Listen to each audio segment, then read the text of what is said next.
Hello guys, welcome to my channel. ఈరోజు మనం Suhas and Naresh నటించిన మూవీ హే బలవత్. యాక్చువల్లీ ఈ సినిమాను ముందు హే భగవంతుడా అని పెడదాం అనుకున్నారు, కానీ కొన్ని మూవీ నేమ్స్ ప్రాబ్లం ప్రకారంగా నేమ్ చేంజ్ చేద్దామని నేమ్ చేంజ్ చేసిండ్రు హే బలవత్గా. మూవీ అయితే ఆ, చాలా ఫన్నీగానే అనిపించదు. మంచి అదే ఈ మధ్యన ఈ సీనియర్ యాక్టర్ నరేష్ ఎంత అతని కోసమే హీరోలు కూడా అంత బలమైన క్యారెక్టర్లు రాయరేమో, కానీ ఈ నరేష్ మాత్రం అంత క్యారెక్టర్లు రాస్తున్నారు, అన్ని డైలాగులు రాస్తున్నారు. మేబీ ఆ సినిమా హీరో కంటే నరేష్ మీదనే ఎక్కువ డిపెండెన్స్ వచ్చి సినిమా నడిపిస్తున్నారని చెప్పాలి. అంతలా ఉంది మూవీ. ఈ మధ్యన రాసే మూవీస్ అన్ని ఆ రేంజ్ లో రాస్తాను నరేష్ కోసం. మేబీ అతని మీదనే డిపెండ్ అయ్యి సినిమా నడచడం కూడా మనకు సామాజిక వర్గం ఎప్పుడైతే మనకు వచ్చిందో అప్పటి నుంచి నరేష్ యాక్టింగ్ లో కానీ మనం వేరే లెవెల్ అని చెప్పచ్చు. ఇంకా ఈ సినిమా స్టోరీకి వస్తే, చిన్నప్పటి నుంచి మన హీరో నరేష్ కొడుకుగా ఉంటాడు. అతను చేసే వ్యాపారమే చేయాలనుకుంటాడు.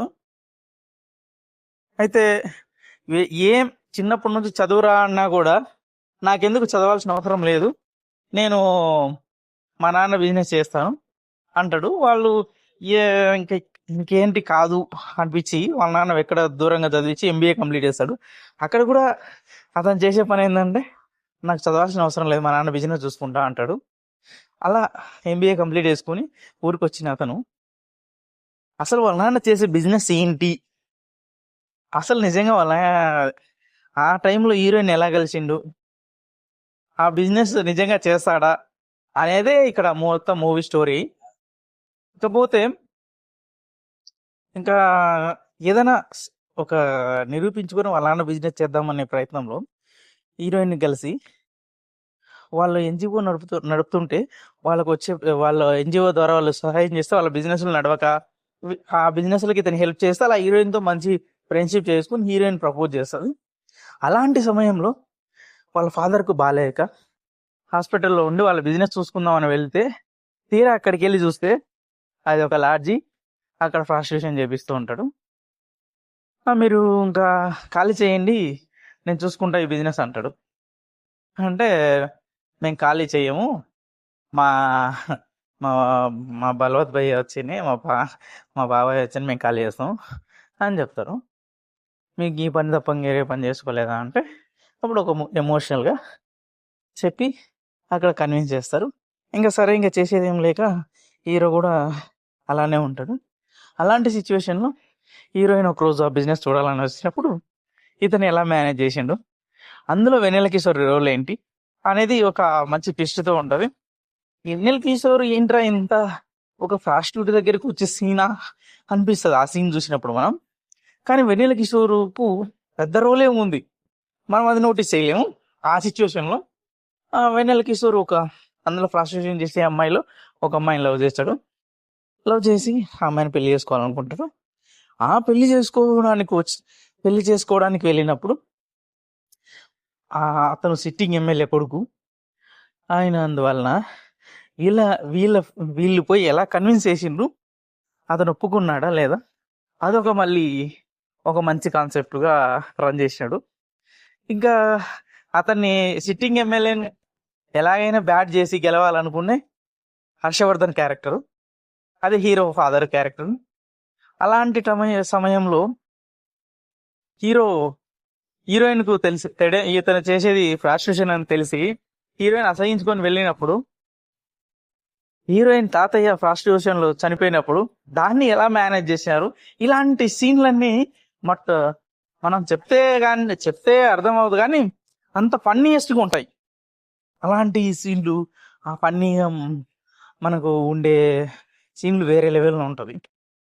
ఆ శవాన్ని తీసుకెళ్ళి అక్కడ అజయ్ ఘోష్ వాళ్ళ ఇంట్లో మేనేజ్ చేయడము, ఫైనల్గా వీళ్ళు చేసేది ఫ్రాడ్ అని తెలిసినప్పుడు అప్పుడు బాలకృష్ణ, చిరంజీవి అందరు డైలాగులు చెప్పి మేనేజ్ చేసిన నరేష్ క్యారెక్టర్ అవ్వచ్చు, ఇలాంటి ఇంత ఫన్నీయెస్ట్ మూమెంట్లో కూడా డైరెక్టర్ మంచి ఎమోషనల్ కాన్సెప్ట్ అడుగుతాడు. వాళ్ళు అప్పుడు వరకు ఫ్రాస్ట్రేషన్లో సిచ్యువేషన్ బాగాలేక వెళ్ళిన వాళ్ళు అక్కడ వాళ్ళకు అంటే మన ఎన్ఎల్ కిషోరు ఫాదరు అతను నడవలేకుంటే వాళ్ళు ఎంగేజ్మెంట్ ఫంక్షన్లో అతన్ని రెడీ చేసిన విధానము అజయ్ ఘోష్కు నచ్చి ఆ అమ్మాయిని పెళ్లి చేసుకోవాలనుకుంటాడు. అక్కడికి వచ్చిన ఇన్స్పెక్టరు చెప్పేస్తాడేమని భయపడితే అతను చెప్పకుండా కంగ్రాచులేషన్ చెప్తే హీరో ఎందుకు ఇంత చేస్తున్నావు థ్యాంక్స్ అంటే, అసలు మీ నాన్న గురించి నీకు తెలుసా, అసలు మీ నాన్నే నన్ను చాకింది అని చెప్పి వాళ్ళ నాన్న గురించి చెప్పినప్పుడు హీరో ఎమోషనల్ అవ్వడం. అప్పుడు వాళ్ళ జీవితాలను అప్పటి వరకు లాడ్జి అమ్మి బిజినెస్ చేద్దాం అనుకున్నప్పుడు ఇంక వాళ్ళ జీవితాలను మంచి దారిలో పెట్టాలని ఆ ప్రాస్టిట్యూషన్ని తీసేసి వాళ్ళు ఏదైతే వృద్ధులకు ఆ రోజు చేసిండ్రో దాన్ని బేస్ చేసుకొని వాళ్ళు దాన్ని ఒక మంచి దాన్ని హెల్పింగ్ సెంటర్గా మార్చిన విధానం చాలా, నిజం చెప్పాలంటే మనం ఒక సీను 2 సీన్లు ఇది మాటల్లో చెప్పే సీన్లు కాదు, చాలా న్యాచురల్గా జరిగిపోతుంది. అప్పుడప్పుడు చిన్న చిన్న పంచులు పడుతూ ఉంటాయి కానీ సినిమాలకు డెప్త్కి వెళ్తే సినిమా చాలా మనల్ని కట్టుబడేస్తుందని చెప్పొచ్చు. అంతే ఫన్నీగా, అంతే క్యారెక్టరైజేషన్. ఒకసారి కాదు 2-3 సార్లు అయినా చూడొచ్చు. ఇప్పటివరకు చూడకుంటే తప్పక చూడండి. Please like and share and subscribe. Thank you all.